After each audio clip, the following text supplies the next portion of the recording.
Mark Rogers TV on more bowl matchups and a very rare Pac-12 ACC matchup where we've got Miami taking on Washington State, a couple 8-4 teams in the Hyundai Sun Bowl on the day after Christmas. We bring in Mike McDaniel from inside the ACC to help us talk about this Miami team. Mark Richt, big name coach. They get him for 2016, trying to carry through what they accomplished in 2015. It was a rough year for Miami. But when it's all said and done, they've got a chance, Mike, to finish 9-4. Yeah, and, say what you want about the Al Golden era, but, with what Miami has done now, hiring Mark Richt and bringing him in from Georgia, you bring a guy that's familiar with the area. He's obviously an alum of Miami. He played there behind Jim Kelly, a quarterback for his 4 years back in the early 80s.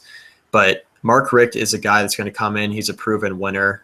There are some big games. The issue with big games that everybody wants to talk about, but he can recruit that area, and he can bring some excitement to the Miami program that there really hasn't been since Larry Coker left in the early 2000s. So I think it's a great hire for Miami, and their football team has finished up the season not playing too badly. 8-4 and a potential chance to win a bowl game and go 9-4 would be a step in the right direction for the Mark Richt regime to get underway here after the bowl game, and it'll be a step in the right direction for recruiting as well.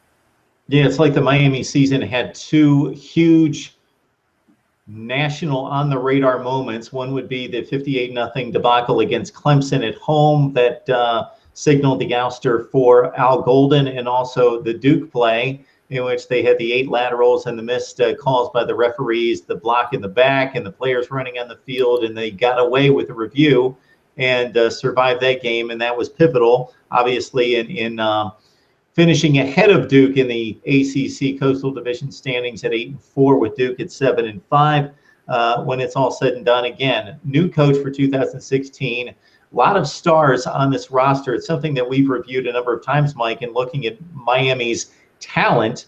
They recruit top 15 to top 20 talent, and they had the likes of Duke, Georgia Tech, and let's see, this season with North Carolina surpassing them in the Coastal Division standings. So it hasn't added up to date against under Al Golden, but with Mark Richt in the fold, maybe they maximize the talent. Well, they get one more chance before Richt officially takes over to see if they can show their wares against the Cougars.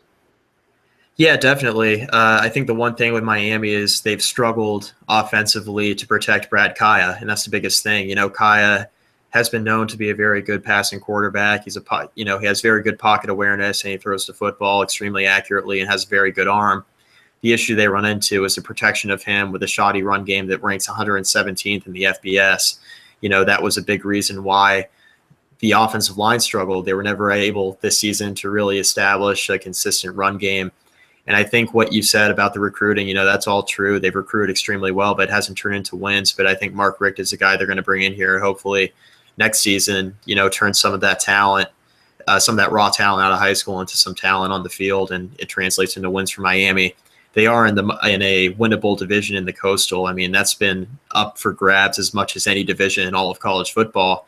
And, it's a division that's going to be losing Marquise Williams, at North Carolina. They'll theoretically take a step back. Larry Fedora does a great job there recruiting as well.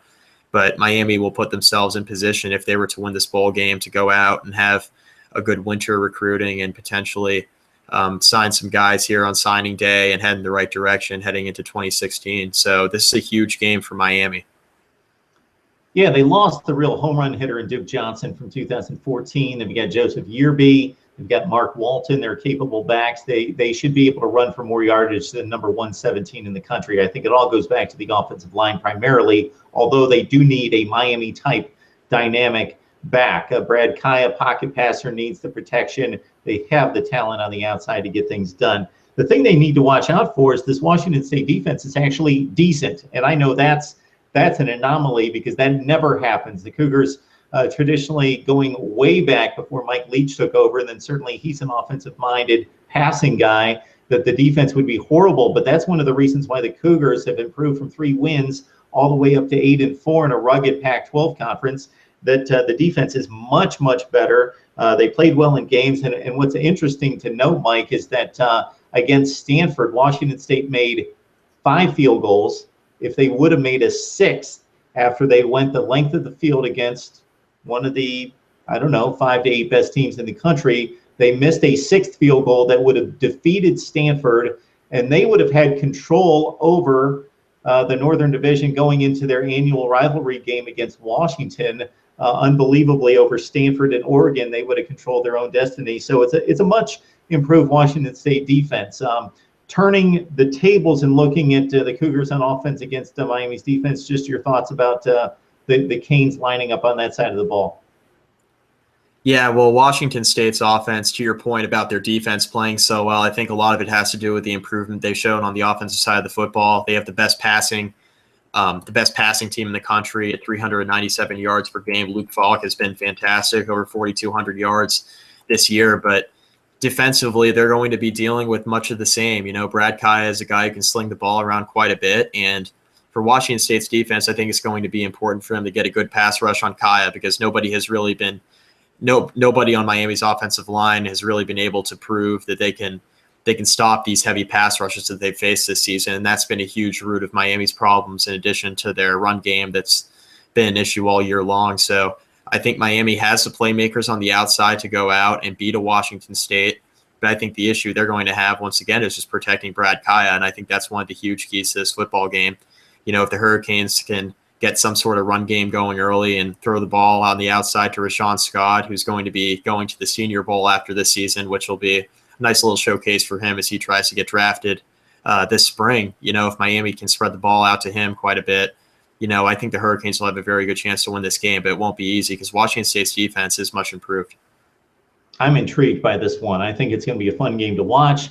Washington State, lots of fun with Luke Falk, as you mentioned, at quarterback, 71%, over 4,200 yards, 36 TDs, 8 picks. The Pac-12 has a guy by the name of Jared Goff, who's going to be one of the top 5 to 10 players selected in the NFL draft. And Falk was shared first team all Pac-12 honors at quarterback with him.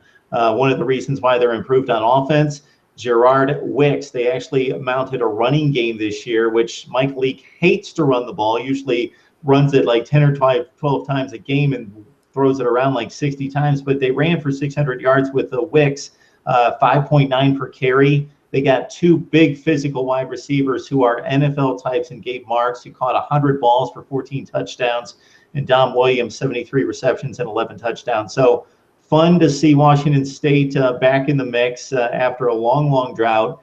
They defeated the likes of UCLA, Arizona State, Arizona, and the aforementioned Oregon win. So they beat some pretty decent teams in the Pac-12 and should be a formidable matchup for the Hurricanes. Yeah, it'll be a very tough game for Miami. I see Washington State pulling this one out just because of Miami's offense is just more one-dimensional than Washington State's is. I mean, we know Washington State slings the ball around 50 or 60 times a game, but they do have a much improved run game, like you mentioned. I think that's the difference in the game. Washington State's just going to be a little bit more balanced offensively, but I think this is going to be a very fun bowl game.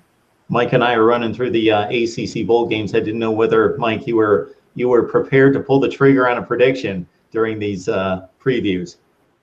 Yeah, I'm going to roll with Washington State in this one. All right, very good. Cougars and the Canes. Interesting note here, CBS has hung on to this game forever. They have had the Sun Bowl since going back to the 1950s, early 1950s. It's the only CBS bowl game, and they still have it coming from El Paso, Texas, the Sun Bowl, with the 8-4 Cougars and the 8-4 Canes. Mike McDaniel from Inside the ACC joining us. Mike, it's always a pleasure.